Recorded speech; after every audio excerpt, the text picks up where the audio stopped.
committee on the cases that are in court.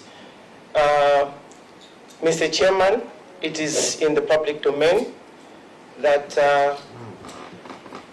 as I have been saying, these cases were politically motivated, and I still stand strong and saying it again here that they were politically instigated, and I'm happy because this country is a country of laws.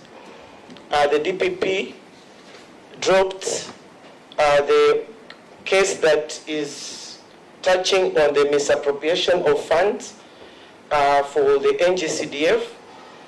And on the second issue of the murder case, Mr. Chairman, first I want to empathize with the family. Indeed, there was a loss of life. It was unfortunate.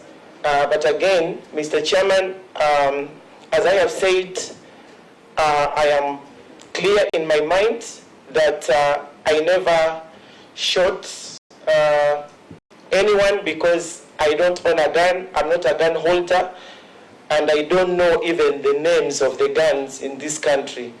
The weapons that this country possesses, I don't know the names. So, also there are 3 witnesses that so far have testified in court, and none of these witnesses mentioned my name. And again, there was a ballistic report which is in the public domain that my name was not in any way mentioned on the same. So, Mr. Chairman, I want to say I am innocent, as the Constitution suggests, the presumption of innocence until proven guilty. I still hold on that, Mr. Chairman.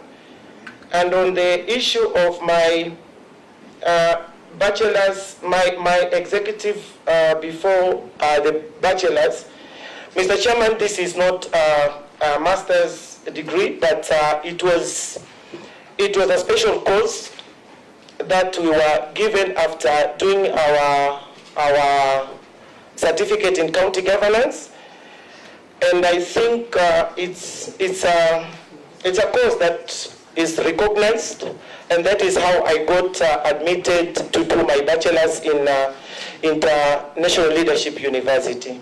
That is the much I can say, Mr. Wandai. And